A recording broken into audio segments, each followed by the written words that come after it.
ada nilainya, Ibu. Uang ini bisa membeli suatu barang karena uang adalah barang atau jasa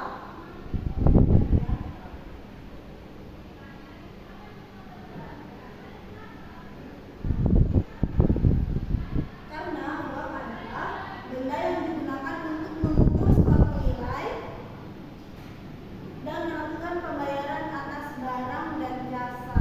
Maksudnya, jika Endang ingin membeli tas baru, jadi Endang memberikan uang kepada pembeli, kemudian pembeli memberikan tas. Nah, kegiatan itulah yang disebut dengan pembelian barang dan jasa. Sudah paham? Sudah, Ibu. Nah, anak-anak, di kehidupan kita ini, uang ini terbagi menjadi dua jenis. Ada berapa jenis? 2, Ibu. Betul sekali.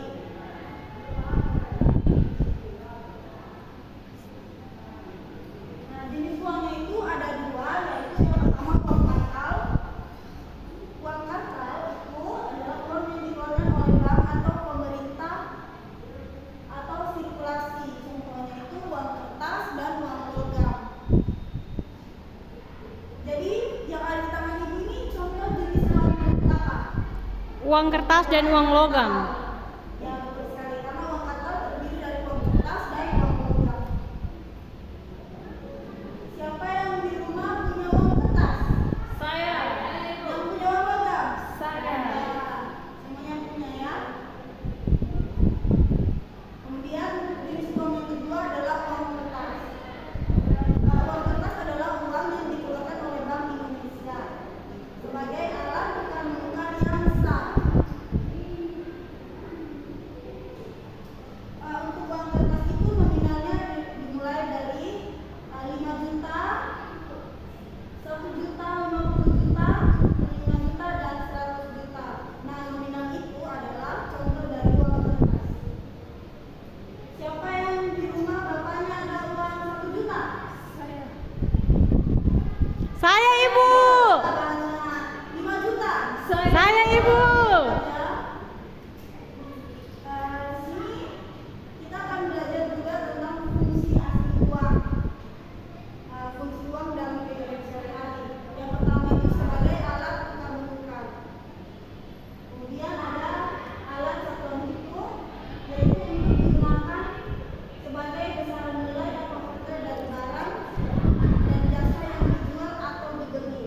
Seperti contoh tadi ya, kalau Endang mau tas baru berarti Endang harus memberikan uang dan penjualnya memberikan tas baru. Kemudian fungsi yang kedua yaitu fungsi turunan. Yang pertama sebagai alat pembayaran dan menjadi alat pembentuk dan pemindahan kekayaan.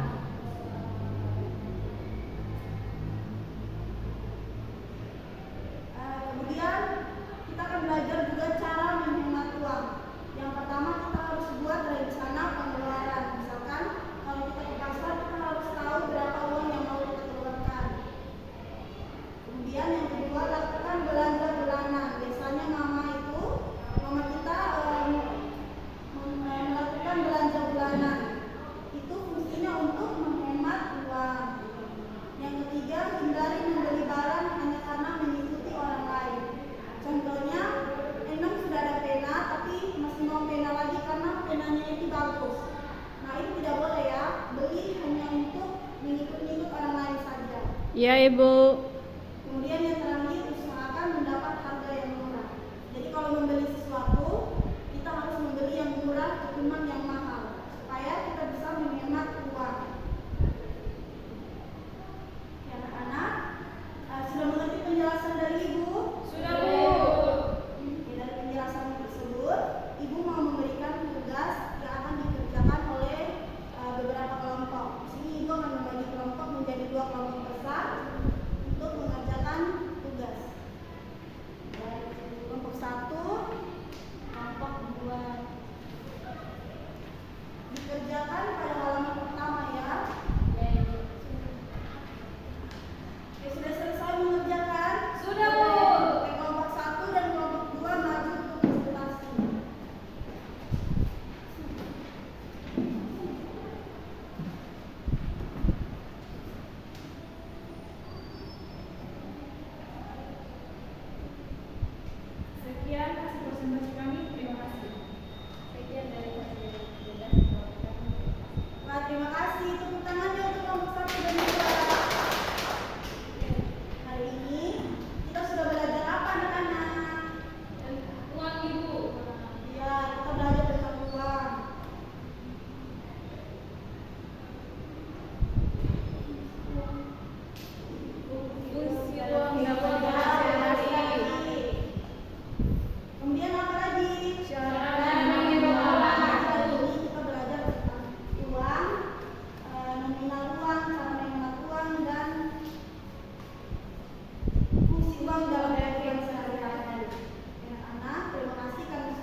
kasih. Selamat siang.